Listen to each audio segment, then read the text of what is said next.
So it was a pleasantly changed.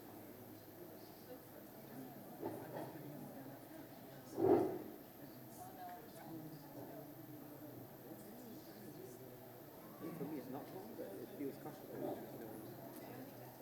Wish I had more time to travel through, outside of Paris. Always love my time, future.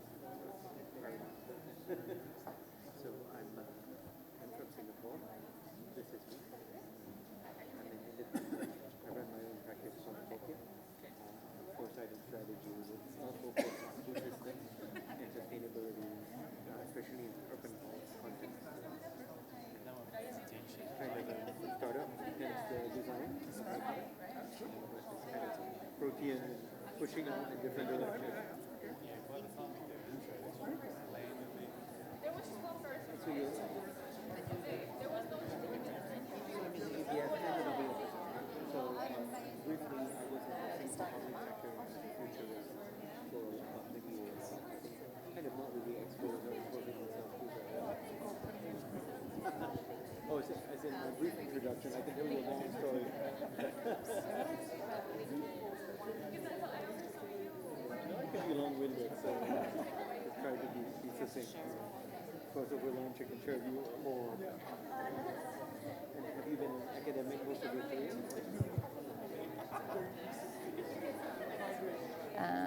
Marhaba, Malain. Tēnā koutou katoa, ko Victoria Mulligan, tōku ingoa. Hello, welcome. My name is Victoria Mulligan. I am a strategic foresight specialist based in Tāmaki, Makaurau, Auckland, in Aotearoa, New Zealand. Oh, that's loud. And I'm really thrilled. Thank you for coming. I'm really excited about this panel.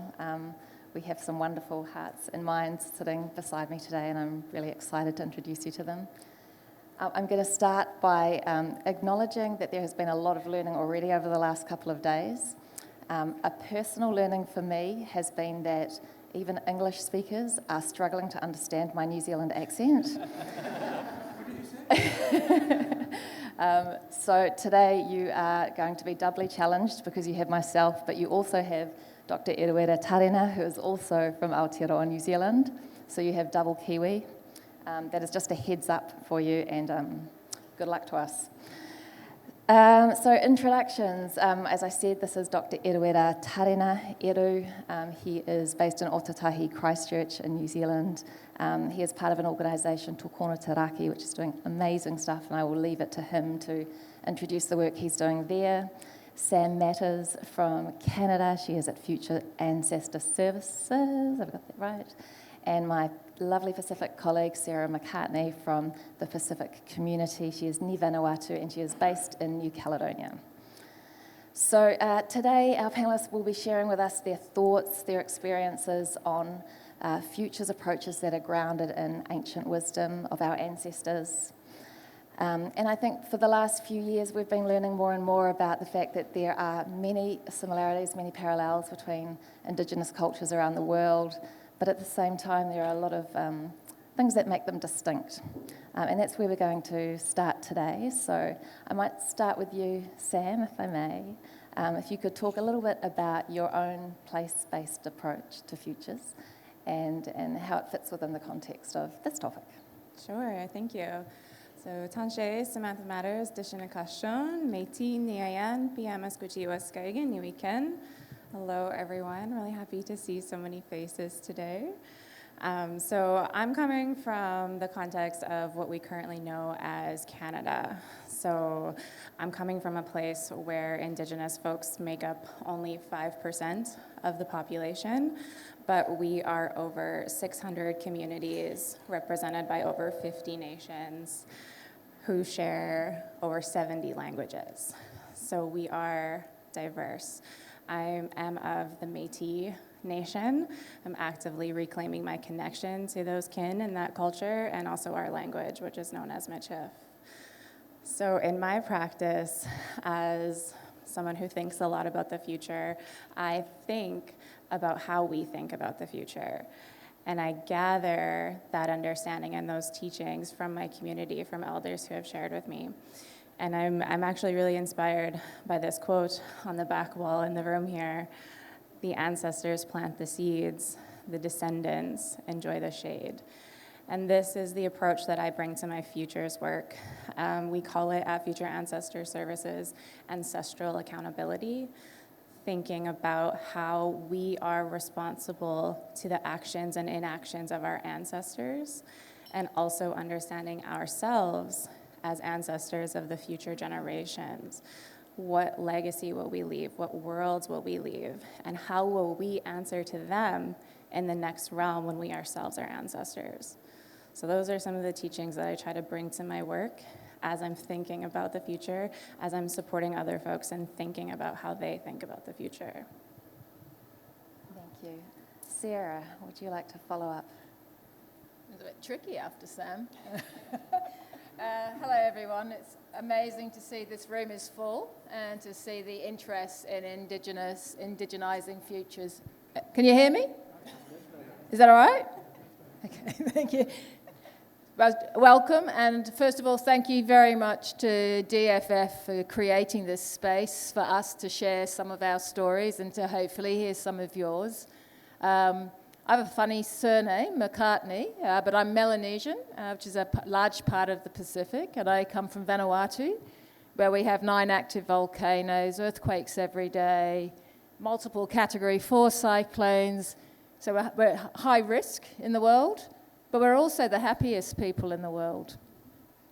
And why? And I think it's, well, as we share our stories, our Indigenous knowledge, our identity, is enshrined in our constitution, in our values, and in the way that we behave. And I work at the Pacific Community, which is a science and technology organisation, who has, over the last 5-6 years, really started to flex our futures muscles in the science that we bring in service to the peoples of the Pacific. And what we've learned is that we've actually got some unlearning to do, because our futures is our Indigenous knowledge and our Indigenous ways of being. And so we've got to unlearn what we've been taught and relearn our futures muscle. So thank you. Kia ora, Sarah. Eru? Kei oku nui, kei oku rahi, aku tamarahi ki te raki, maukāroko ki te whenua, nei anō aku mihi, ki ka mau ka whakahi, ka wai āta rere, ka whare katoa o koutou tupuna. So kia ora everybody, my name's Eruera Tarena. I come from an Indigenous Maori tribe from Aotearoa called Ngaitahu. So there are 80,000 of us. There are about 100 tribes. We're the 4th biggest, best looking, of course. And yeah, we descend from a shared ancestor, Tahu Pōtiki. And so in terms of our journey, in 1849, we had an ancestor, and it was really a point in time where our population had decreased by about 80-90% through disease, through land loss, through poverty. Our land was removed from us, and so we had this ancestor who ironically was cursed by his wife for eating a second potato, which I think is a kind of a good metaphor of just how bad things were in our community. And he laid down this vision for his people. It wasn't, I need more potatoes. He said, he laid down this vision of intergenerational pursuit of justice. And that vision united our people across 7 generations, 150 years to settle our land claims. And we got back basically 1 cent in a dollar of every dollar lost.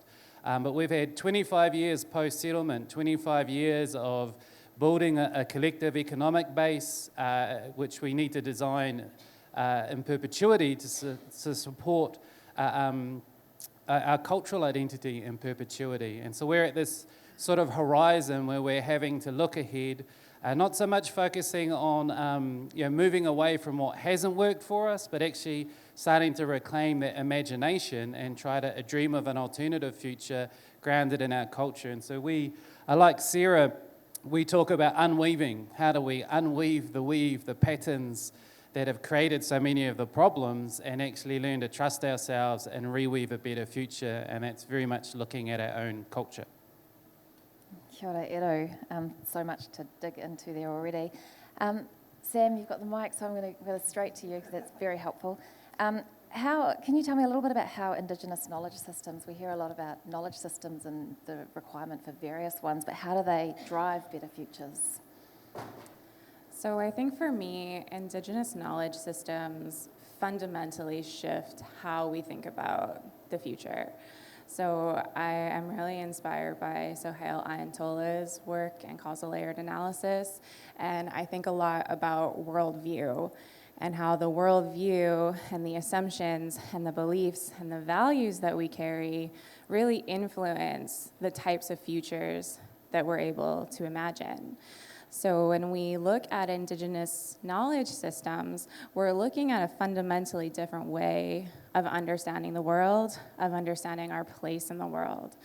So, I think something I heard earlier yesterday was around this idea of humanizing the energy system as a means for us to transform that system.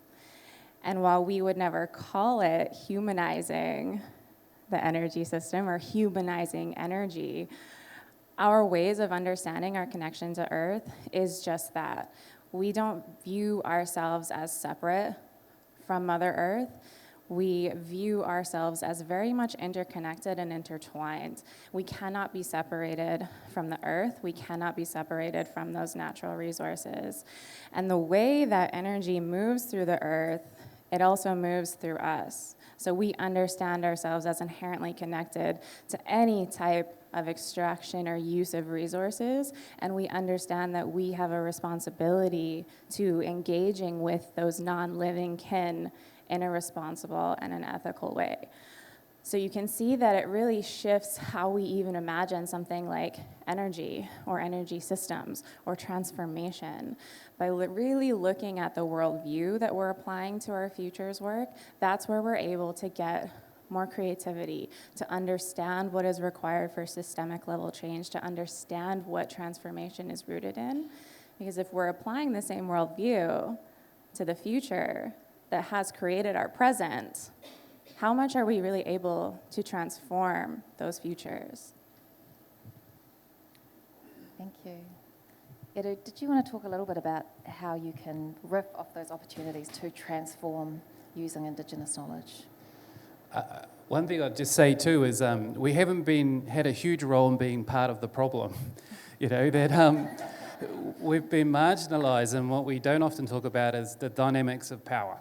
To go that the idea of importing new Western processes to fix broken Western systems that at best don't work for us, at worst were designed to harm our communities, that's not a new and innovative idea. And so when we think about that, it's really looking at different ways of thinking and doing. And in terms of our worldview, it's shaped by kinship. We are tribal, we connect with each other through genealogy, but that genealogy extends to land and water. So when we introduce ourselves, it's rude to ask someone who you are. The first thing you ask is, ko wai tō maunga? Like, who is your mountain?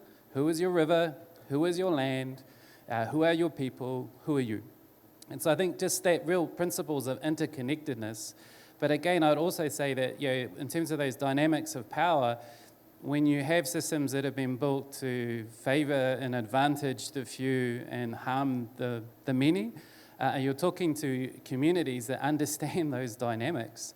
And so really it's not just about romanticising Indigenous values, but also acknowledging that there are different ways of thinking and doing and behaving that can address those power imbalances and help create that better future for everyone. Can I jump in? Thanks. And I think it is really important about power. Where I come from, Indigenous people are the majority, so I have a bit of a different experience. I mean, I was born stateless, we were colonised, but when we gained our independence, the first thing that everyone could agree and be united around was the importance of enshrining our values in our constitution, the return of the lands and the mountains and the seas to the guardians of that resource. So quite difficult. And I think the session just before us was talking about what do we give up for net zero? And it's just like, oh man, there's a whole world full of people who've given up a lot of things. And that's not a trade-off. It's not transactional.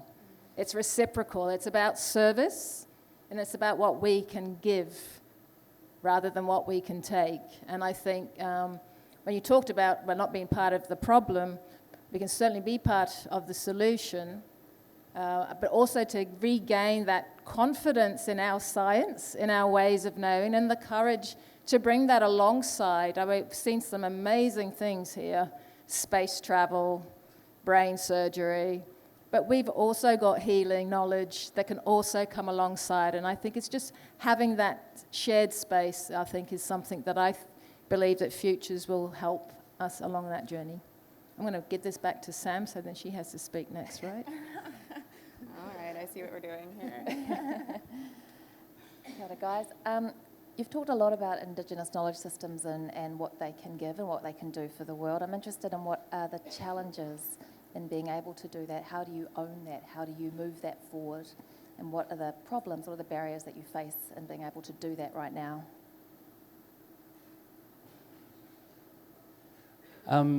As I said, we've re-established a collective economic base, and that's re-establish our power base.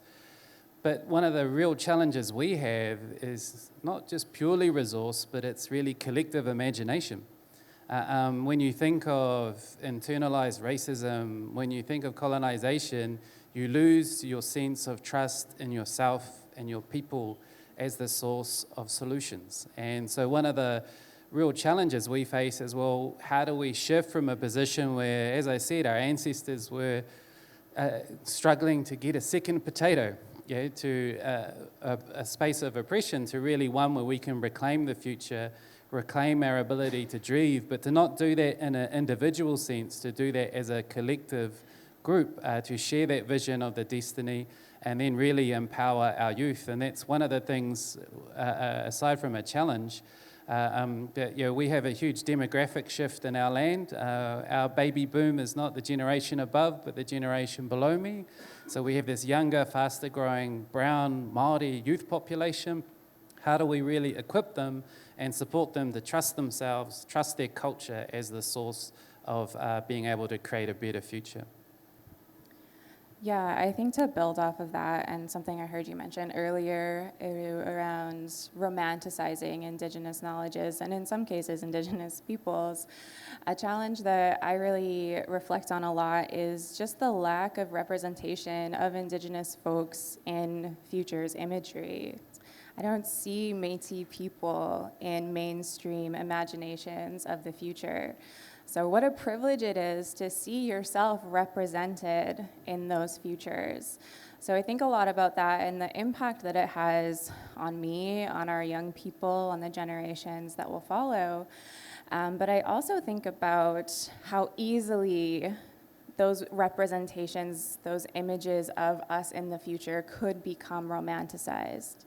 So we have a movement in Canada, the Land Back movement, and we talk a lot about how that's not a metaphor. Decolonization is not a metaphor. We're talking about very tangible actions and steps that can be taken to repatriating land to nations from whom it was stolen. And, I think there's a lot of tension around the land back movement because settlers immediately go to this place of, well, where will I go? Should we all, go back to the motherland? Should we all go back to Europe? And again, this is rooted in a worldview that tells us we have to have ownership over something. But again, our worldview is rooted in kinship. So just because we have custody over that land, we have a responsibility and accountability to that land, does not mean that we're exerting our power over it. We're understanding our power as responsibility to that place and the people that it nurtures. So again, there's really strategic elements within the land back movement when I think about clean energy transition, when I think about climate mitigation, and how much we could find within that movement if we could move beyond the fear that's rooted in our worldview. Thank you. I was trying to think where have we seen great gains in actually bringing futures with the peoples of the Pacific forward, and I've got my director sitting in front of me. So we worked together with, we work with an intergovernmental organisation which is a representative of Pacific countries and administrations And so they tasked us with the idea of, like, can you use futures and strategic foresight in creating a really visionary strategic plan for your science and technology organization that will then invest in the science and services to the entire Blue Pacific? And we said, sure. And so we're very fortunate with a very generous futures community across the globe who have gone ahead of us with different tools and methodologies. But when we came to our staff, which are from all over the world, including the Pacific, and bringing things like the causal layered analysis and the futures triangle, and we all thought, like, how are we going to, like, contextualize it, make this real, make it practical, because that's where we find our connection, is having applied futures. That, yes, we have our philosophies, but it has to be practical, and we have to be able to get to that goal. Otherwise, it's just dreaming. And so, and I think listening to the young people of today as well, learning that, they really are a great bonus to us. But as we came to our foreign affairs officials, our sort of agriculturalists, and asked them to share their vision of the future and using future tools, they blew us out of the water. They're like, yeah, but this is normal. This is who we are. This is how we think. This is how we will serve. And I think as the answer for me going forward is, let's keep bringing that up and out, and we learn and we adapt. And I was going to do a bit of a plug for our Pacific Pathfinder toolkit, but we have adapted those learnings and brought in the culture into that, and so that we can continue to build on it and share it and get relearn what we might have lost previously.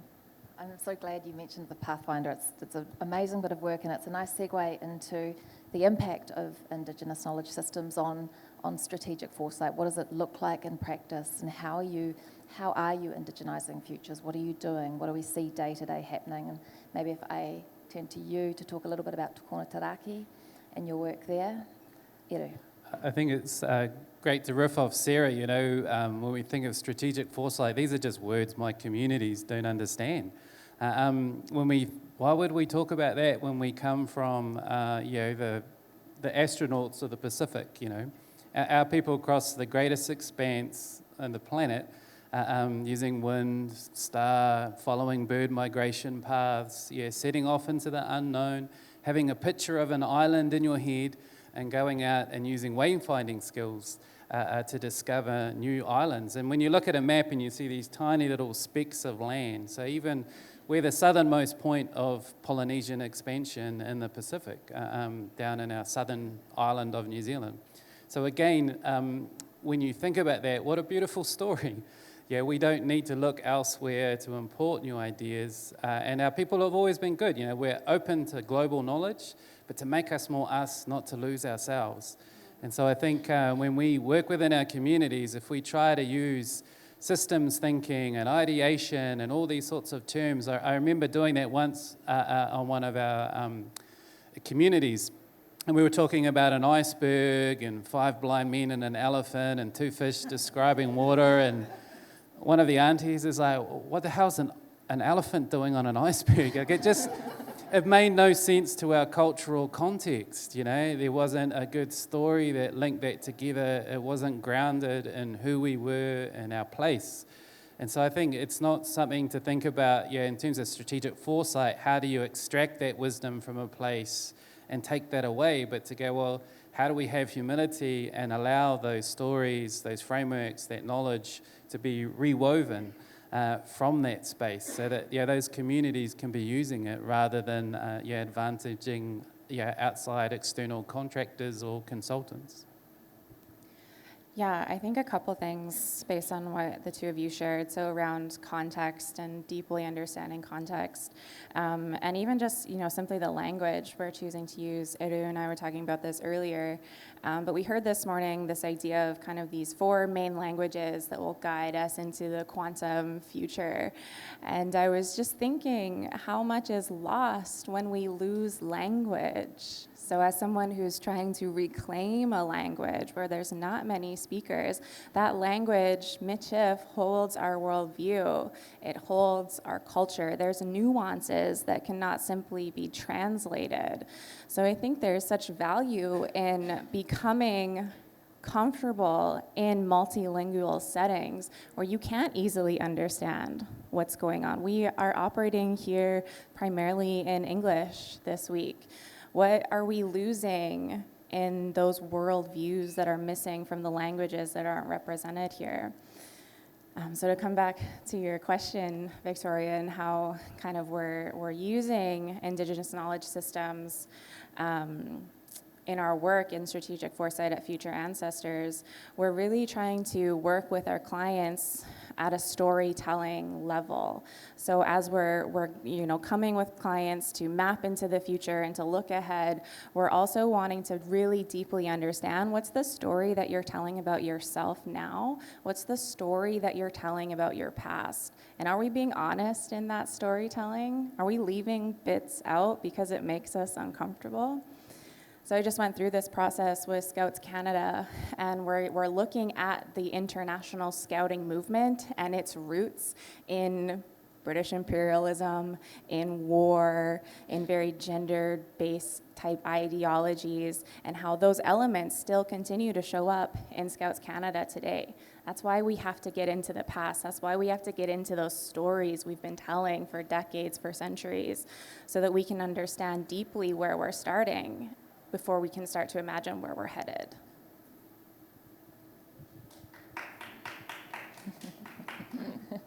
I was just going to add like a little bit of just a practical experience is, we looked to our own culture and trusted our culture. We developed our own approaches to foresight and futures thinking.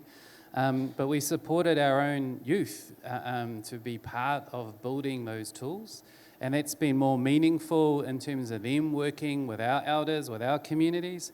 But it's also been more meaningful for other parts of our community. Our what we say Pākehā, those of European heritage, they find it really inspiring and grounding as well. So I don't think that Indigenous knowledge is locked up. But again, we have to be very careful about the ethics of, well, how is that shared and used by all of us? Yeah, I think that's really important, especially considering how our knowledge systems, information about our peoples has been weaponized against us historically and today. I really think about how we work in a relational way. So if you're interested in understanding Indigenous knowledge systems and how that can apply to foresight, what steps are you taking to nurture a relationship with Indigenous folks in your region to start having that conversation? Again, we work through kinship. How are we starting to come into relationship with one another and have that as the starting place and not let's extract this knowledge for our own purposes? Yeah, and I just, it's Indigenous is such a nice word, but for some it's also says that I don't belong. And I think that's really important, is that Indigenous is inclusive. It's for those who are willing to learn, who are willing to share, and who come with a respect of learning from each other and taking care of that knowledge. And I think that's the future that I'd like to see. It's the future that I'd like to see where we can build together a future where our Pacific ways of knowing and doing are held at the same level of respect as, say, nuclear science. It's just why do we have to play things off each other? Why is there a competition? Why do I have to be the best? Why do I have to be the fastest? Why do I have to have the most? It's just like, oh, I'm really good at the why questions. I should have been in this morning session. But it's like, and I think I'd like to say, like, why not? Why can't we? Why aren't we working together? Why aren't we sharing the best of all our worlds for a greater future? So that's my challenge to you all. Give it. Thanks, Sarah. I'm going to throw to questions shortly. Is there anything that you want to round up with before I do that? We will come back after questions anyway. Okay. Do you want to start?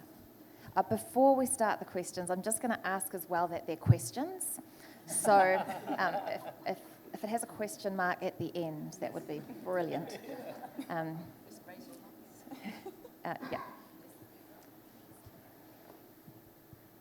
Ya Pulingana. My name is Katie. I'm from Nipaluna, Hobart in Eruera, Tasmania. Very quickly, my education taught me that the Tasmanian Palawakani culture was extinct. And I suppose my question is, how do we help heal the trauma of that disinformation in order that we are able to build a future that welcomes other Indigenous cultures who are then also displaced? So it's a little bit deeper than that, but I think it leads on nicely. It's a great question. Okay, so I was thinking about this yesterday during a session in the auditorium. I also heard these words mentioned at a session earlier today: love, power, justice. And this idea that if we focus too much on the justice part, on the redress part, we can't get to the transformation part. And I don't know that I disagree, or that I agree with this sentiment, because I wonder what type of transformation lies within seeking to restore some of that harm that has been caused to Indigenous communities around the globe. You know, what lies in moving through a restorative justice practice, not to point blame, not for retribution, but to come together, again, in relationship, understanding we're interconnected, and to move through that restorative practice where we're seeing, you know, nations, communities, individuals in some cases, take accountability for the harm that they've caused, to clearly state that accountability and commit to moving forward in a good way that seeks to restore the harm that was caused. I wonder what transformative elements come from that process if we move away from terms like redress and retribution and understand justice through that relational lens. Over there. Hello. Did I get it? Okay. I wanted to build on the language question. So we're talking about Indigenous knowledge. And I would love to know in each of your languages, is there a word for knowledge? And what is it? And is it translatable? Because I think the way we understand knowledge, and we use a word, and I think we're applying it and maybe misapplying it probably, because it is so loaded with what we think we know. We have a word mātaranga, but again, it probably doesn't capture everything in that. But yeah, we have, as I said, our worldview is shaped by kinship, by genealogy, and so we can trace our genealogy to each other, to other tribes, to other peoples of the Pacific, to intangible things like the winds, a natural environment. So even knowledge has a genealogy. And so that's, I suppose, frames how we structure the world. And again, it's always about interconnectedness. I was going to just let somebody else ask another question. But yeah, there's different layers of knowledge and different people who you can use certain knowledge.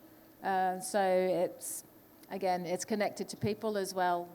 But there's some really great resources we can share with you later if you're interested in some of the work that's happening in my country. Next question, please. Thank you. Claire Nelson, Caribbean, Jamaican, live in the United States. I want to, I guess, question or interrogate this construct of restoring and ask you to look out at the future, knowing that you cannot undo the past. So we're here in a shared present. We have to construct a shared future. What does restoring then mean? Knowing that you cannot restore what didn't happen. You can only restore perhaps a new way of being, but even that word restore means something different. So when you use the word restore, what is really you're trying to get to that we can build from Indigenous knowledge to create a better version of ourselves as now a planetary species? So I think when I'm using this term restore in this context, I'm referring to restoring relationships between people, between communities, between groups, to come to that place of a shared present, a shared reality. We talk about kind of multiple and alternative futures, but I think I'll speak from a Canadian context. We don't necessarily have a shared understanding of our history on those territories either. So coming together to restore our connection with one another and the relationship we have with Indigenous and non-Indigenous folks in Canada as a starting place for us then to move forward from collectively. So for me, it always comes back to restoring those relationships, moving ahead together in a good way.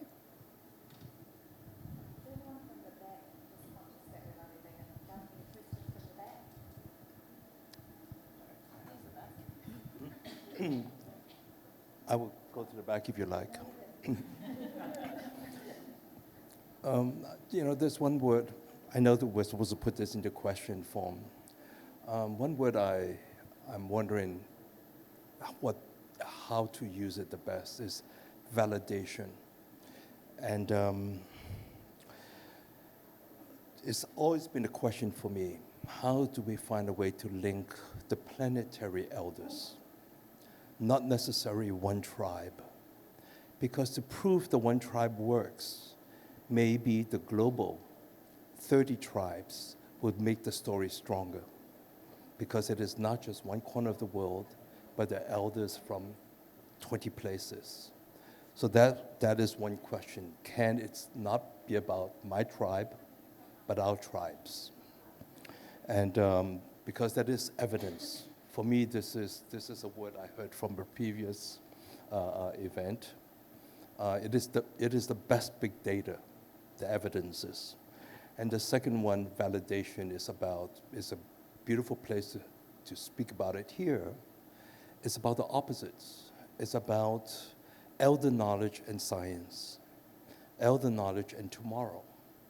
We have had the last 50 years people that bridges both. Kevin Kelly, Buckminster Fuller, and maybe even the use of the African word Ubuntu, or the Thailand concept of sufficiency economy. So the idea of bringing the planetary brothers is a question I'd like to find out. So you're not talking about your tribe. You're talking about the mankind's tribes.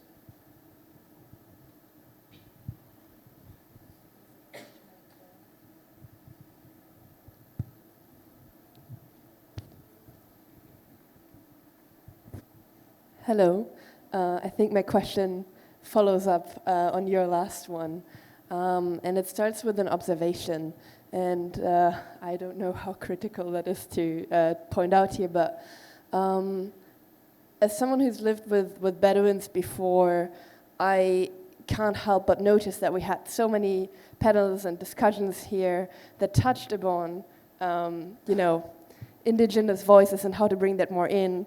And we're in a country that's very proud of its heritage, yet I'm yet to see actually someone from a Bedouin tribe in any of these conversations. And what that shows to me is, I think, a reflection of whom we think of when we think of Indigenous communities, because as someone who's grown up in Europe, for me, for the longest time, that was Native Americans, and then at some point I was like, oh yeah, and then the same happened in like Australia and New Zealand, and then to gradually get into it, but there's so many more Indigenous communities that are, especially in the West, way less spoken of still.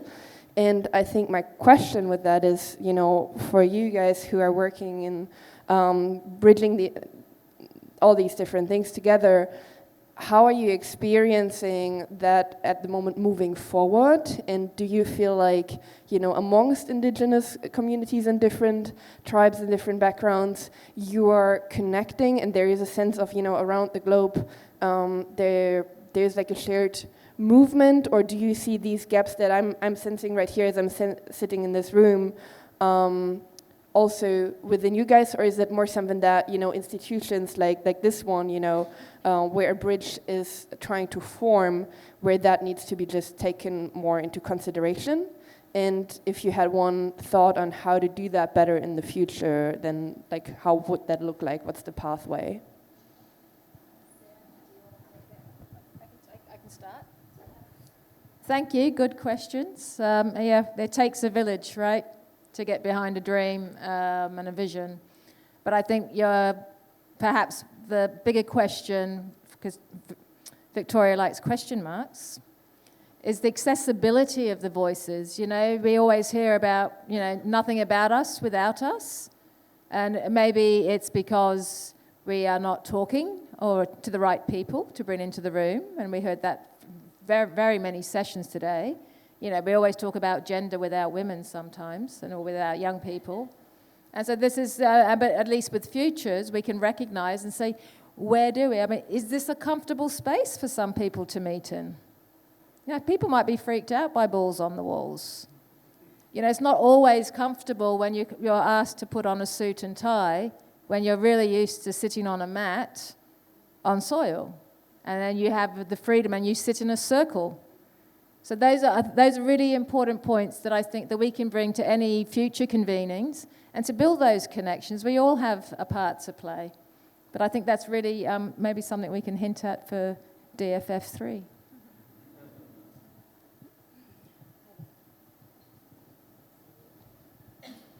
Hi, I'm Samar, Lebanese. I guess that would be Levantine Phoenician, indigeneity.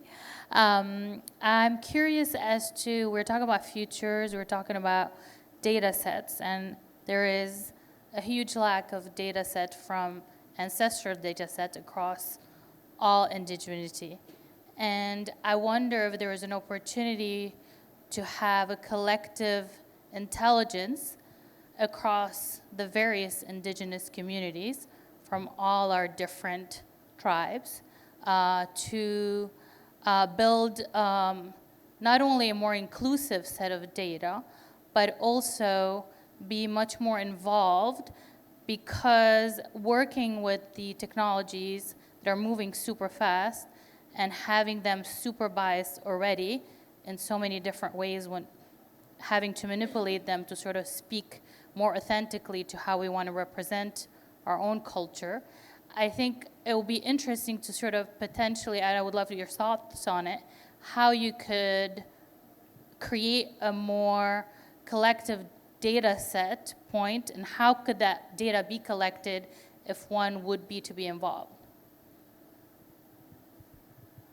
It's not my area of expertise, but we have friends involved in quite a strong Maori data sovereignty movement in New Zealand. And I know that there is an Indigenous data sovereignty network that's growing. So again, I think probably the key thing is it's sort of like, what are the purposes of that, and how do we ensure that we have control, ownership, but ultimately we benefit from data as well. So I think that's about as far as I can go. We have time for about 2 more questions, and then I'm going to give these guys another couple of minutes to round up. So just 2 more. Okay, can I? Yeah. What I'm wondering about all the time is, and this was probably also a subject of this meeting, is how can AI be used connected to indigenous knowledge? My big problem there is, how are we going to do that since AI is not connected to nature where indigenous people are connected to? So if you don't have that feeling, I'm really puzzling how can AI help us? Maybe it disconnects us more than it unites because of its nature, because it's artificial.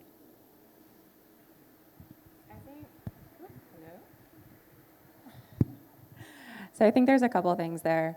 And, I'm seeing a lot of like binaries happening within this forum. So this distinction between artificial and natural, and this kind of binary way of thinking about these things. And, even with the placement of this session in the regenerating nature section in the nature room at the forum is very reminiscent of this kind of almost trope of Indigenous people where, we're here to talk about the land because we're deeply connected to the land.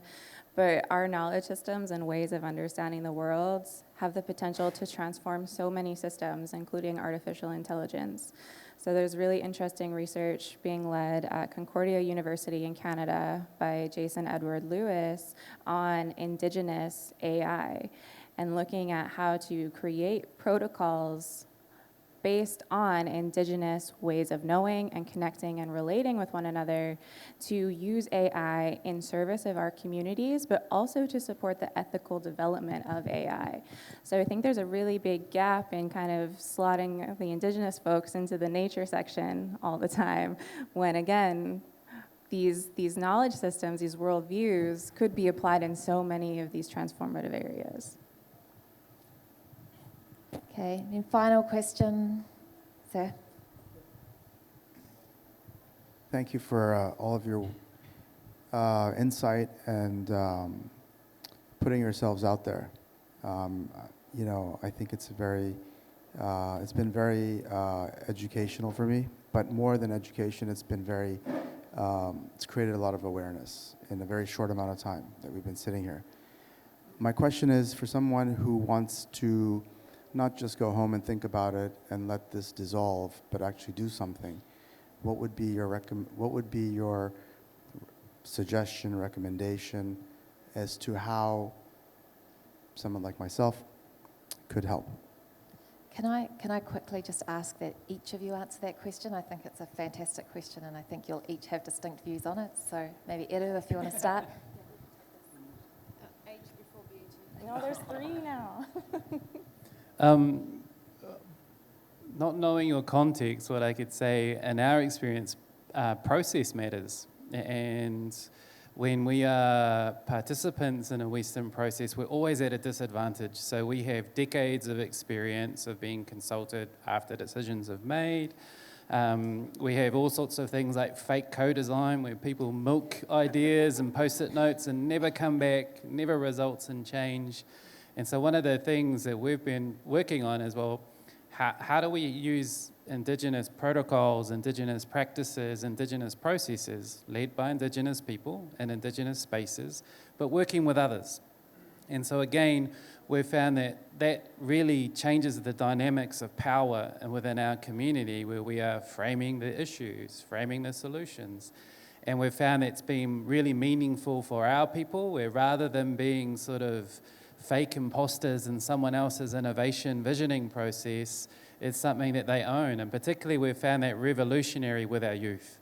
The second part of that is we've found is for those that aren't part of our culture, it's more meaningful and revolutionary and participatory for them.